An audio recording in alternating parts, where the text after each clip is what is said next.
everybody. This is Teresa Zobrist with Zobrist Consulting, and I think it's time to start our webinar. Thanks, everyone, for joining us today. And so this webinar is titled The Building Blocks of New Media Marketing, a Must Know for Online Success. The sponsors for this webinar is IBM and Zobrist Consulting Group. So let me say a few words about our sponsors before I get started. Okay, so in terms of introduction, Zobrist is a leading services provider in Southern California, and we have worked with IBM for the past 8 years delivering e-commerce solutions to our customer. During our implementations, we have delivered a lot of successful websites. One of our most prominent customer is the North Face, and during this implementation, the site was very successful. And so we kind of try to figure out what makes the website successful. So besides the site building, there's very sound digital marketing strategy behind it. So when the North Face launched, they made the Internet Retailer Hot 100 list right away. And for the work that we did on this website, we won the 2008 IBM Website Commerce Leadership Award for Best B2C Deployment. So from working with the North Face, there's a very strong new media marketing plan behind it. So we are setting out to find out what makes a site successful besides the implementation. What is included in the new marketing plan? Is that word of mouth, dynamic search, SEO, SEM? What is social media? How is that used? Does that encompass the convention, marketing?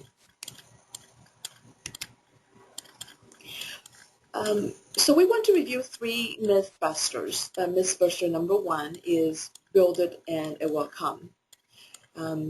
This is absolutely not true from our own experience. When we launch a website without any sound marketing plan behind it, the website will not be able to attract shoppers. The mythbuster number 2 is marketing whether it's online or offline. New media marketing is different. It is a two-way conversation instead of one-way messaging to consumers. The mythbuster number 2 is new media marketing is expensive. And the notion comes from the fact that there's a lot of money that people spend in pay-per-click or buying, the search word from Google. We feel the new media is measurable and trackable and can bring very positive return on investment.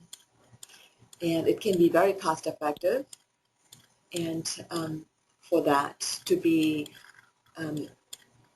effective in terms of your dollar, it needs to be integrated across multiple channels for maximum effectiveness. So the topic that we have in our mind is to discuss why new media marketing strategy, and that's because our customer need to get the right marketing mix. And the objective is to drive traffic to your site, to improve your conversion rate, to bring more sales and leads to your business, and most of all to improve your brand recognition through multiple channel integration. So our business has been concentrated in the middle of the oval shape here, which is design, build, deploy, and maintain websites. But we found that beyond the conventional marketing tactics, customers need to consider all of the other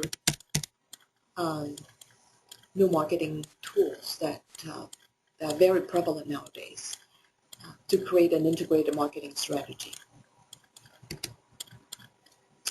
And with that, I would like to turn the session over to Sarah Gallagher. Sarah is a very successful marketer that I've worked with over the past 3 years. And Sarah is going to enlighten us with new marketing strategy and what that means to you and your business. Sarah? Thank you, Teresa. Thanks again for the introduction, Teresa. I'm here to talk about new media marketing strategy and just what are the building blocks of putting together a new media marketing strategy to drive traffic to your e-commerce website. So first, just to touch on, what is new media? So today we're going to address just the very basic concepts of some of these: banner advertising, search, email, affiliate, mobile, social media, and some website technologies. So first, I'd like to talk about banner ads, and everyone's familiar with the traditional banner ad format that you see on a lot of news sites, even Facebook, MySpace, places like that. It's a traditional banner ad. It's an image. You click on it to go to a website. But what you can also do is make these a little bit more interactive and advanced. So have things like video embedded in these banners, and also create things like widgets and gadgets. So these are mini applications. You can create things like photo galleries or news feeds or videos that take up the same space as a banner, but they're a lot more interactive.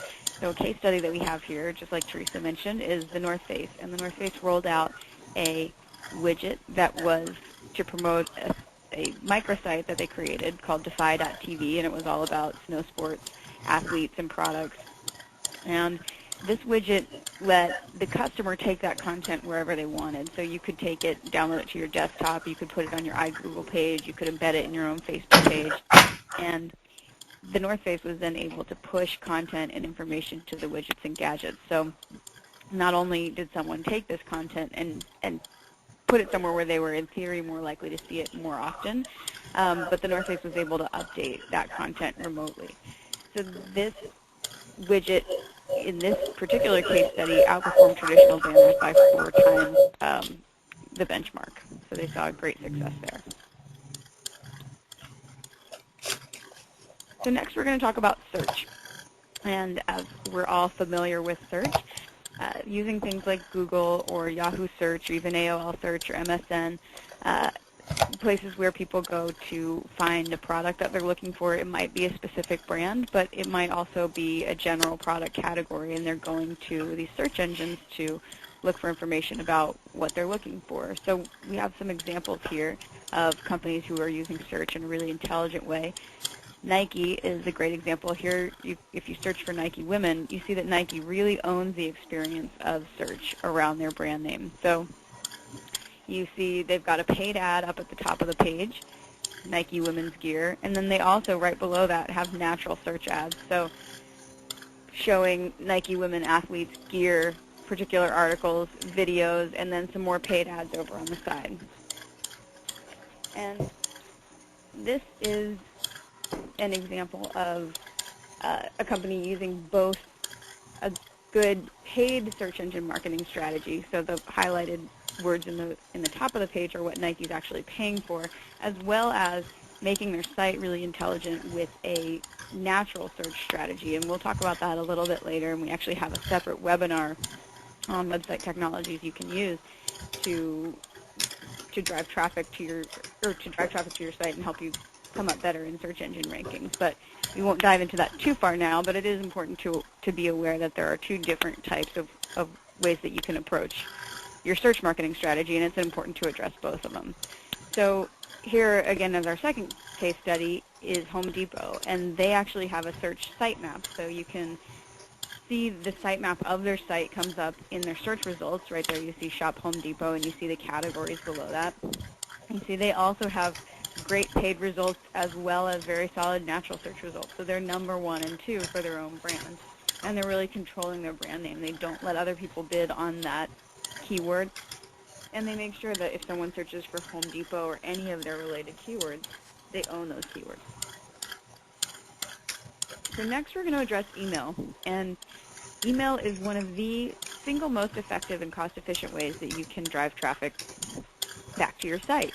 It's something that's pretty easy to personalize, so you can really start customizing your email newsletters and creating a segmented email strategy just by looking at who are your customers, and can you start to split those out by either what you know about them, so can you split it out by where they live and maybe have an email for people who live in hotter climates and an email for people who live in colder climates, or can you split it out by gender and just do a men's specific and a women's specific? Depending on your resources, you can get more and more granular there. But at a minimum, you can also personalize your emails by action. So if someone adds something to their shopping cart and then leaves, you can actually send them an email maybe a couple of days later reminding them, hey, you put this in your shopping cart. Here's an offer. Please come back and complete your purchase. And you'll see a pretty relevant lift in purchases when you do things like that. The first example we have here is casual mail, and you'll see that they really reinforce their site merchandising within their email. So you get their email, and it's almost a miniature version of their site. You see their navigation down the left-hand side. They actually have an offer that's like a banner in the top of the email and a strong brand image in the middle.